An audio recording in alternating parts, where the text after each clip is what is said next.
All right, UFC Rio De Janeiro, Oliveira versus Gamrot. Full card predictions, starting from the early prelim opener to the main event on the main card. Tudo bem, boa noite, Uvai Moreira. We're in Brazil, which isn't always a good thing. There's been some shitty Brazil cards before, shitty Brazil crowds. I'm thinking, what was it, Almeida Lewis? Was that the card? That card was pretty... the card was fine, but the main event was bad. I don't know. There's been some shitty Brazil cards in the past. I think a lot of people hate the Brazil crowds from the Jamal Hill Glover Sheriff. If you can't tell, I have a mild cold, so my nose is a little stuffy. But let's get right into it. First fight of the card. It's a pretty weak card, so I'll try to make it quick. Saimon Oliveira versus Luan Lacerda. This is one of those cards, this fight's where no one will watch it, but it might be maybe decent. People are like, you should have checked out that Luan Lacerda fight. I'm going to pick Luan Lacerda. I think he's the better fighter. Saimon Oliveira is pretty shit. I think he's 0-3 in the UFC. I don't really know why he's in the UFC. I think he might have been a Contender Series guy. Oh yeah, he beat that bum, Jose Alday, something like that. But they had a good fight, so he got signed. And then Luan Lacerda, he doesn't have the best UFC record either, but he's pretty quick, pretty decent. He's also bigger. Saimon Oliveira is like small and weak and not skilled at bantamweight, which those fighters rarely do well. So I'm gonna go Luan Lacerda. Next fight, the card: Julia Polastri versus Karolina Kowalkiewicz. Kowalkiewicz is pretty shit. She's been pretty shit for about 5 years, maybe even longer, maybe like 8 years, maybe like 6 or more than 6 years. She's been pretty shit for a while, and she got a couple wins in a row before, but those were against like complete bums who, other than I think Vanessa Romopoulos, all of them are out of the UFC. She's lost her last two. Julia Polastri, not the best fighter in the world. Won't be a champion anytime soon, or maybe even ranked. But she had a decent win in the UFC. She beat Corey McKenna, which is not a great win. Like, Corey McKenna's not the best fighter, but we've seen fighters lose to Corey McKenna before. We've seen her fraudulate a couple fighters, and a win over her's not bad. And then I thought she looked pretty good against Lupita Godinez in a fight that she lost, but made close. So she took a round off Godinez, and Godinez is a ranked fighter who I think fought like Jessica Andrade or someone. Or maybe he's going to. I don't know. I don't really remember. But Julia Polastri is not bad. Her wrestling looked decent in that fight. Her striking looked pretty good too, and Lupita Godinez is pretty well-rounded. So to look good in both areas against her, not a bad look. So I'm going to go with Polastri. Next fight of the card: Valter Walker versus Mohammed the Motor Usman. Mohammed Usman's pretty shit. It's pretty well documented. He lost to not Parker Porter. What's the other guy's name? The British guy that Tom Aspinall trains with. Whatever the fuck his name is. He's pretty shit. Not a great loss. He beat Hamdi Abdel Wahab, but Hamdi Abdel Wahab is pretty shit too. So, and that fight was close. And then Valter Walker, he did lose to Lucas Burski.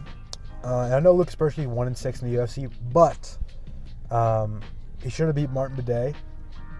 And he's got a couple of close fights, and he's not that bad. Like, I know his record is horrible, and he's probably one of the less skilled fighters. Or not even. I would say he's one of the more skilled fighters outside of the rankings. And he's just kind of small, and shit doesn't really go his way. But he beat Valter Walker. Very bad look. But since then, Valter Walker has beaten 3 guys. Kenny Nzechukwu, and then 2 other people, I'm pretty sure. And all of them were by heel hook. And is he going to heel hook Mohammed Usman? Maybe. If he's anything like his brother, his knees are already fucked up, so it wouldn't be a terrible idea. And then also, if he doesn't get a heel hook, I still think he probably has an advantage, in the grappling and maybe on the feet too. His striking looked really sloppy and shitty in the Lucas Burski fight. And it also looked really bad in his last fight, but he just got into the clinch and then dropped into a heel hook and submitted Kenny Nzechukwu, who is a decent light heavyweight. So Kenny Nzechukwu beat Carlos Ulberg. So if Carlos Ulberg, wins the belt or whatever, or gets high ranked at light heavyweight, which he already is because he beat Reyes, Lucas Burski, by MMA math, is better than Ulberg. So there's that, because Burski beat Walker, who beat Nzechukwu, who beat Ulberg. I'll go with Valter Walker. He probably either submits Usman with a heel hook early, or I can see him just like getting his back or taking him down and holding him down. Usman is not very good at fighting. I'm surprised the odds aren't farther apart. I know Walker, again, lost to Lucas Bershke and is pretty shit at fighting, at least technically, but he's winning, so, you know, I don't mind picking him to win. Next fight up the card, Lucas Rocha versus Stewart Nicoll. I'm going to go with Rocha. I don't remember why. Because both of them look decent outside of the UFC and then came to the UFC and lost their debut.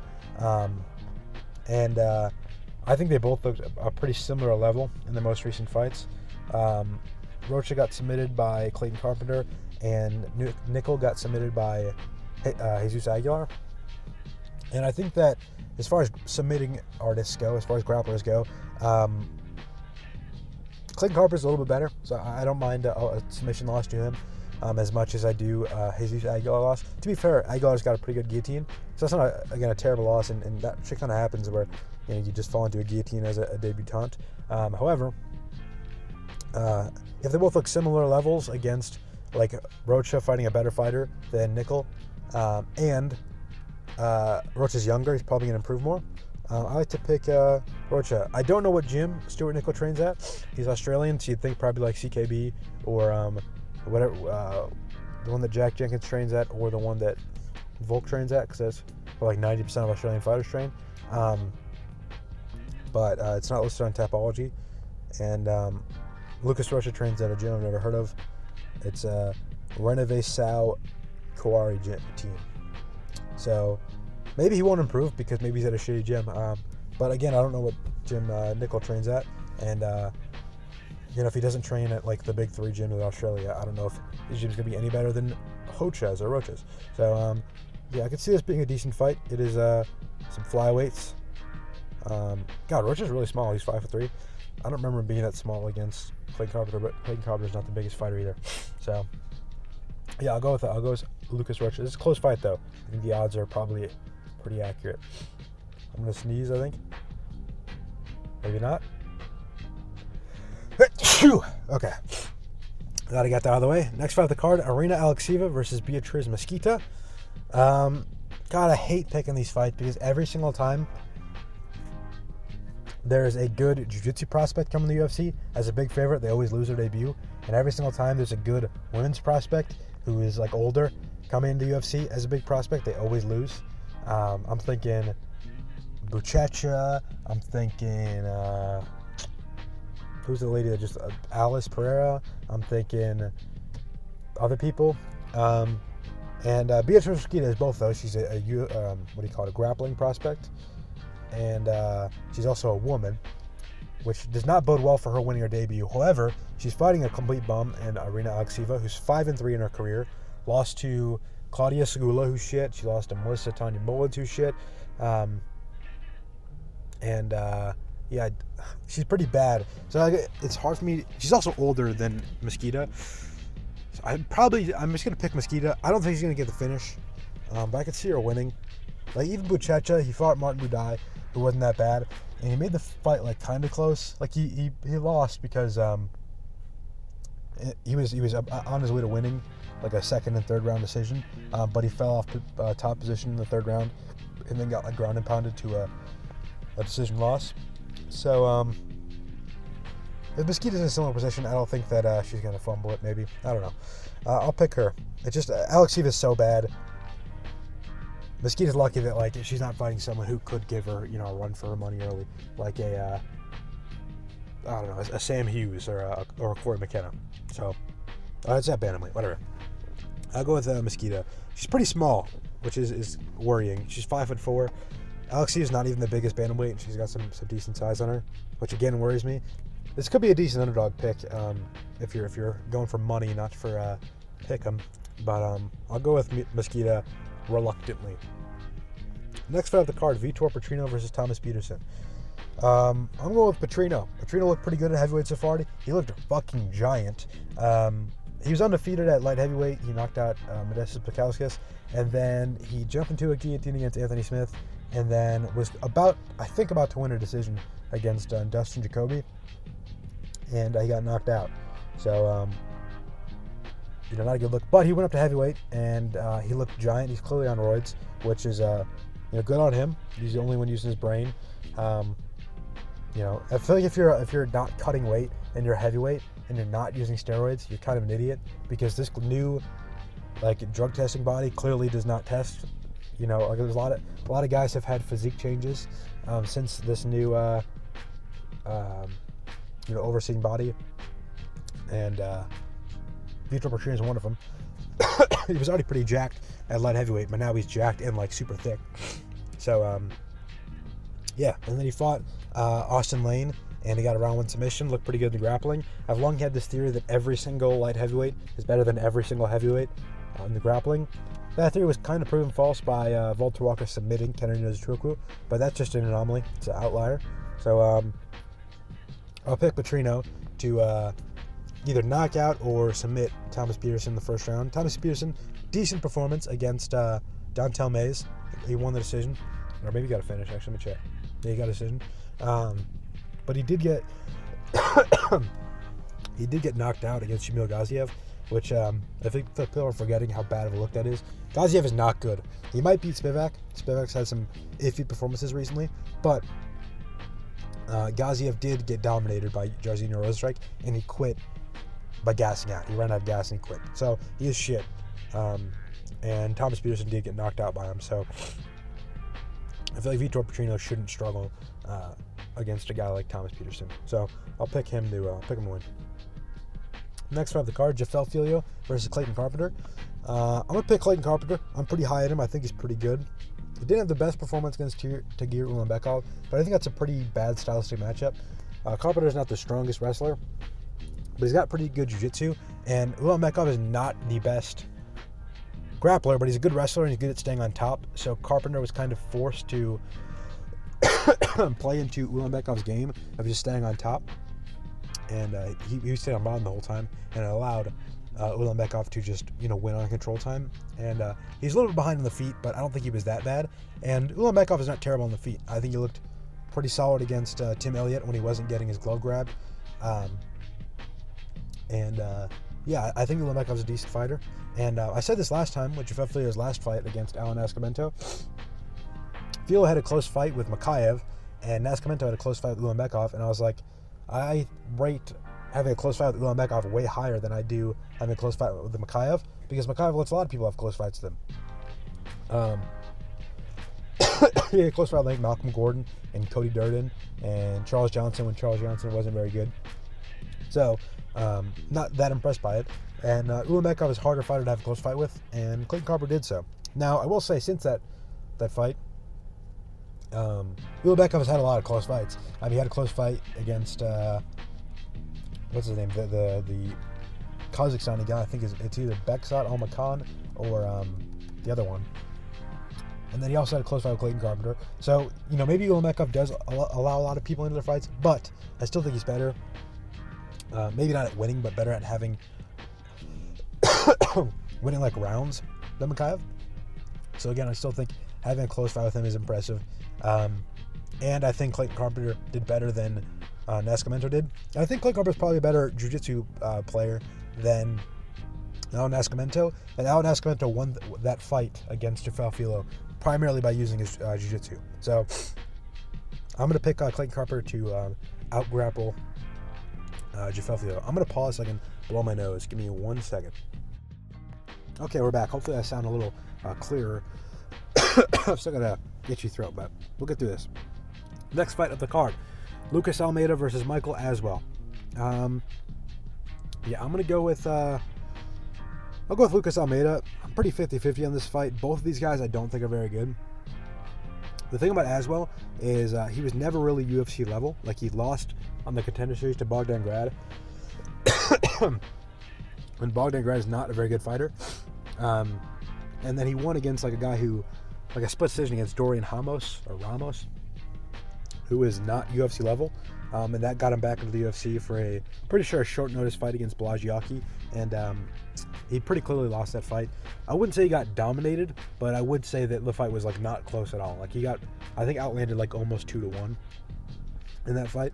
And then Lucas Almeida, he's UFC level at least, in that he's got some wins and losses against UFC fighters.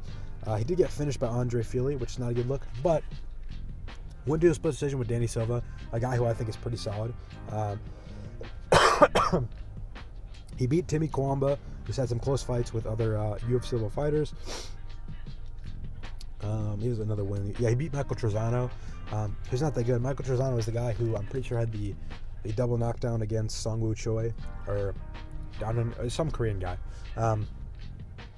And just based on the fact that he has UFC experience, like winning UFC fights, I'm going to go with Lucas Almeida. My problem is he's pretty slow, and he's kind of chinny, so I get to see a young, like, game guy like Aswell going out there and finishing him with punches. However, I feel like I would have said the same thing about Timmy Kwamba, and Timmy Kwamba wasn't able to do it. And I would say the same thing about Danny Silva, and Danny Silva wasn't able to do it. And I think that Lucas Almeida has a better ability to use his range and survive. The only guy he's been finished by recently is Andre Fili, or I guess on the feet. The only guy that's finished him on the feet is Andre Fili, and Andre Fili is a pretty big featherweight who's about the same size as Lucas Almeida. So Lucas Almeida couldn't use the range as well. And then he also got submitted by Pat Sabatini, but Pat Sabatini is really good, so I don't hate that loss.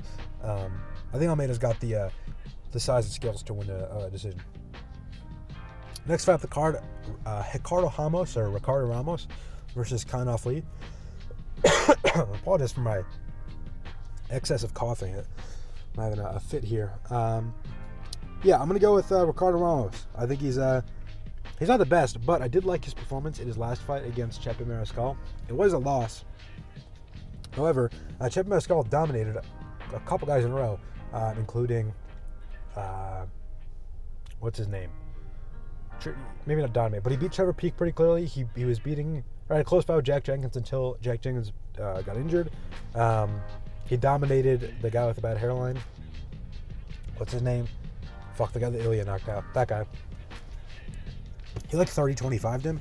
So Chepe Mariscal is pretty good, and Ramos kept it close, which I like. Another thing is Kaan Lee is not very good at getting on the inside against taller fighters, and Ricardo Ramos is a taller fighter. He's got a 6-inch reach advantage. And when Myron Santos frustrated Kaan Lee in the first round by just using good footwork and getting out of the way and using his range, Kaan Lee ran face first into a punch. And with a guy like Ramos, who has a pretty dynamic style and does a lot of spinning elbows, I could see Kaan Lee just getting frustrated by his size and running head first into a spinning elbow and getting knocked out. So, Ramos got 2 spinning elbow knockouts. One was against Ayman Zahabi, and the other was against Danny Chavez. Danny Chavez is not very good, but Ayman Zahabi, that's a pretty good win. Ayman Zahabi is now ranked at bantamweight. So, that's a good win. Yeah, I don't love that Ramos is at Team Alpha Male.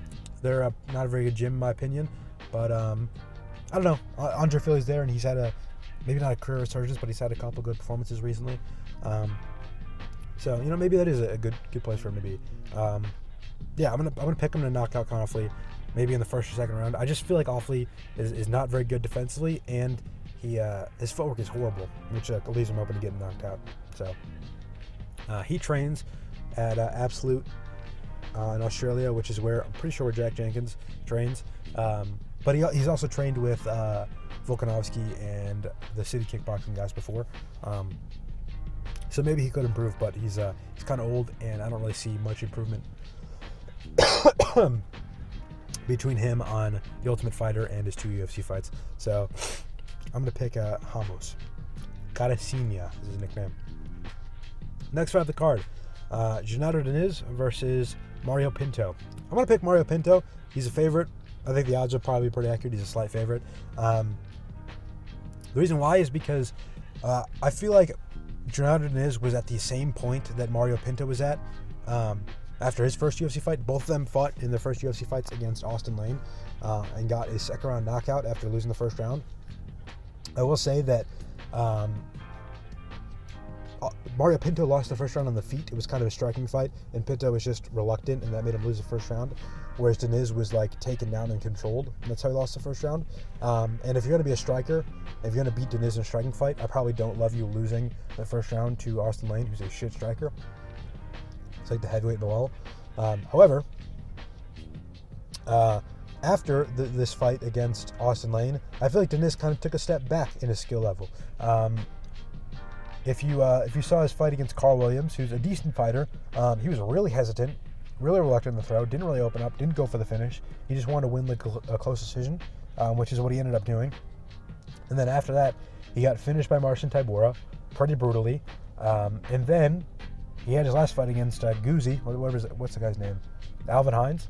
And that fight was pretty close, and Deniz was pretty reluctant, didn't go for the finish again. So, if Mario Pinto was at the level that Gennady Deniz was at after his Austin Lane fight, I think that Austin Deniz was better, or that Gennady Deniz was better than the current Gennady Deniz. So I'm going to go with Mario Pinto to just have the aggressiveness of a Austin Lane Gennady Deniz, and Gennady Deniz to have the aggressiveness of a Alvin Hines Gennady Deniz. And yeah, I could see Deniz, by the way, winning this fight and still getting cut or not getting re-signed, because the UFC's been doing that with their shitty heavyweights recently, like Rosenstrike and Budai. Both got cut because they were both like way more wins than losses, but they got cut because they're boring and they're not impressive and they're out of shape. And Deniz checks all his boxes, so that is possible. But I think Pinto's gonna win. I think he's I don't think he's all that. He's pretty big, but just the fact that like he's at the spot that Deniz was at when Deniz was better. I like that in that matchup. So I'm picking him. I could see him getting a knockout like who did Deontay Wilder fight? Was it Stavern? I don't know. The guy just covered up and Wilder just punched him right through his guard and just knocked him out against the ropes. I can see a knockout like that, where Deniz just covers up. He's used to kickboxing where he's got the big gloves and he gets punched right through his guard on the chin, like with a 1-2. I don't know. I'll pick that to happen. I don't think either of these guys are any good, by the way. I thought Deniz was going to be good, but I'm not impressed by him at all since the Austin Lane fight. So, yeah. Next up the card, we've got a sanctioned murder between Vicente Luque and Joel Alvarez in Vicente Luque's home country. Kind of fucked up. Joel Alvarez is definitely going to win this fight. If he doesn't, that's embarrassing.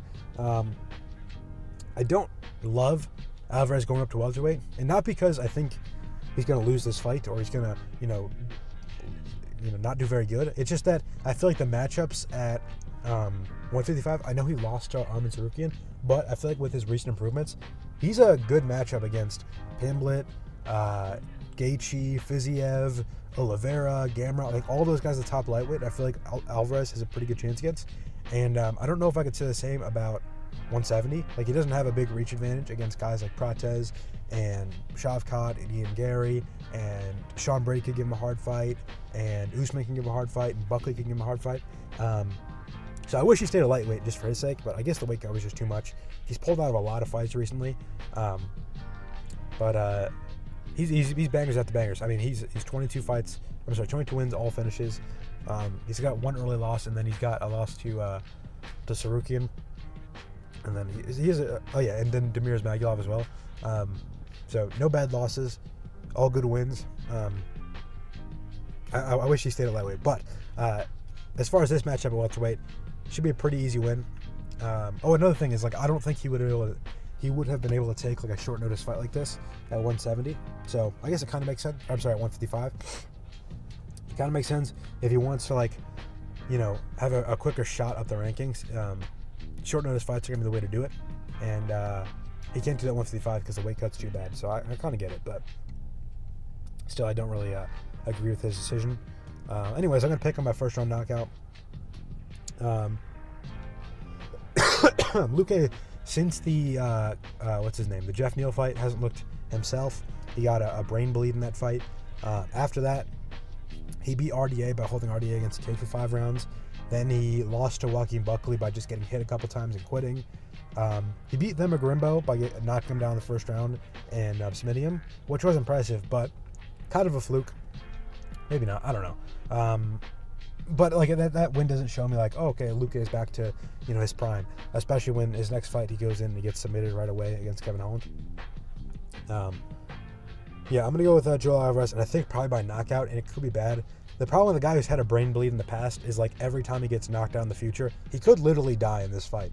So I'd hate to say it. Luque was one of my favorite fighters on his come up in like the early COVID era, or even like 2019, 2018, and this is a pretty fucked up matchmaking. He was supposed to get Ponzinibbio. Ponzinibbio dropped out, and I was getting like the most dangerous, the biggest, lightweight.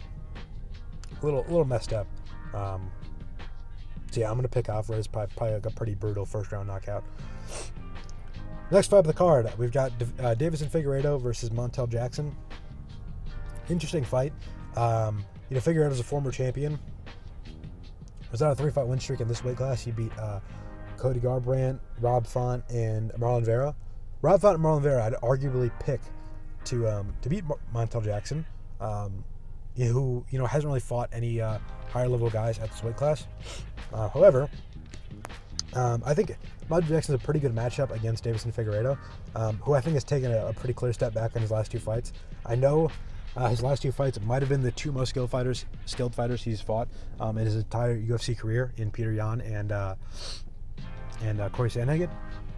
However, he really didn't do shit in either of those fights. I mean, he arguably won 2 rounds against Yan, but against Sandhagen, he didn't land anything. He tore his ace or whatever. He got, was it a heel hook? What do they call it? A knee injury? I don't know. They call it a TKO. It's a little weird, because it was a submission. But he just got like inside reaped and messed up his knee. So that is a submission. But anyways, I'm gonna pick Montel Jackson. If you watch Figueiredo's fight against Garbrandt, in the first round he's a little bit behind on the feet, and that's because Garbrandt was pretty quick, pretty fast, and if you know Montel Jackson's nickname, it's quick.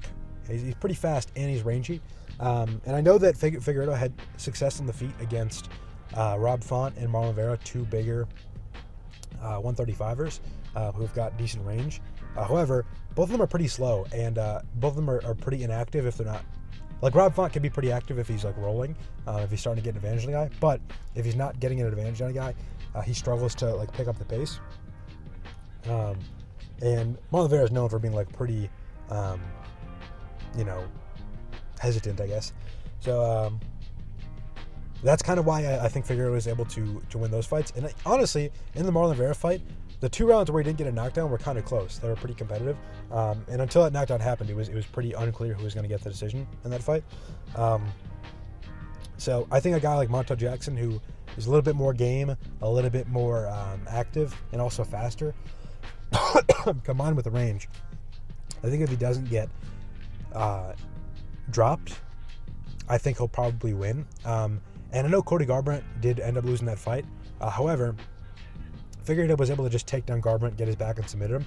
And I don't think that he's going to be able to do that against Montel Jackson, a guy who's, 1, a lot bigger than Cody Garbrandt, and 2, has shown some pretty decent, grappling ability in that style fight. Garbrandt was pushed up against the cage, taken down from the cage, and then submitted. And Montel Jackson did a good job in the clinch against the cage against Daniel Marcos, who was good at Marcos. Daniel Marcos is pretty good at stalling against the cage. So I don't think that Figueiredo will have that advantage there. And then, it's a 3-round fight. If it was a 5-round fight, I'd be more likely to pick Figueiredo. Probably there's a greater chance he gets a finish. Or Montel Jackson gasses or something. But there ain't that. So I'm going to go with Montel Jackson by decision. Just kind of a pitter-patter fight. I don't think it'll be boring, but I don't think it'll be a banger either. I'll go with Jackson. All right, main event. Charles Oliveira versus Mateus Gamrot. I'm going with Charles Oliveira. I think Oliveira is much better on the feet than Gamrot. Gamrot's not terrible, but he's been beaten by guys like Dan Hooker. He's been beaten by guys like Beneil Dariush on the feet. And I feel like Oliveira has pretty similar striking styles to Dan Hooker, and Beneil Dariush is kind of like an in-between of the two, where he's got good power with his hooks, and is like simple combinations like Dariush, who's got a good left hook right hand and a good check hook. stuff like that. And then he also has the inside weapons of a Dan Hooker, like the knees up the middle and the elbows and the strikes and the clinch and stuff like that. And all of those tools were used pretty well against Gamrot in their fights. And also those are both 3-round fights. I know Gamrot doesn't gas, and he's got really good wrestling. And I know that Oliveira's lost to some wrestlers before. However, I think Oliveira has shown improvements in his wrestling. I know he got taken down by Irena and he got crucifixed, but I think in the Chandler fight his wrestling looked really good. He looked really good on the front foot as far as counter grappling, and if he can use all of those, I don't think he has to worry about getting hurt by Gamrot on the feet. And Gamrot has to worry about the submissions off the bottom. And the way Gamrot had success against Ludovic Klein was he was a little bit behind the feet, but once he took down Klein and was in Klein's guard, Klein didn't really have anything to do except like risk giving up position. And a guy like Oliveira has a lot more tools from his guard. He likes to throw up an arm bar, and the arm bar causes movement, and that allows Oliveira to get up or to find a better position. Gamrot won't be able to just guard camp Oliveira because Oliveira will be able to have threats from his guard. So I think all of the places where Gamrot has whatever the opposite of thrived is, Oliveira's got good tools there. Like again on the feet, I think he's got the tools to beat Gamrot. And then where Gamrot thrives in the guard camping and the takedowns, I think Oliveira has shown improvements, and he's always been really good in his guard. When you think of like how Oliveira has lost recently, you got the Ilya fight where he got knocked out. You've got the Sarukian fight where the fight was pretty close on the feet and he got guard camped. But I feel like if that fight was a 5-round fight, it might have been closer. And I think Arman's probably better than Gamrot. And then you got the Islam fight where Islam dropped him and submitted him. And I don't think Arman's going to drop him or knock him out like Ilya and Islam did. And if the fight is as close, if Sarukian has that close of a fight with Oliveira, and it probably would have been closer in a 5-round fight, or maybe even more in Oliveira's favor, I think Arman's better than Gamrot. And Arman didn't take the fight on short notice. So I like Oliveira's ability to win this. I don't know why Oliveira is a underdog. I get where the odds would be close, but I feel like Oliveira should be like a minus 190 or something like that. He's good, and I haven't seen that much regression in his game other than his chin. So yeah, he did get knocked out recently, but Gamrot, who is Gamrot knocking out? So yeah, I'll go with Oliveira. I can't stand to see Oliveira lose again, if I'm being honest. I mean, it really does suck. But yeah, those are my picks. Let me know if you agree or disagree. No boxing this weekend, no other really cards this weekend, so that is all. I'll be live tweeting the event if you want to follow me on Twitter. And then comment if you agree or disagree with my picks. If you want to hear more about a certain pick, if you want to hear about a past pick from this year or some event, I have a playlist on my channel with all of my predictions from 2025. Again, follow me on Twitter if you want to hear my takes. You can go back, hear my old takes, or see me live tweet the event. Anything else? Like the video, share the video, subscribe if you want to hear more. That is all. I do predictions for every card in the UFC. Sometimes when other stuff is going on, I talk about that. Yeah, that is all. Thank you for listening.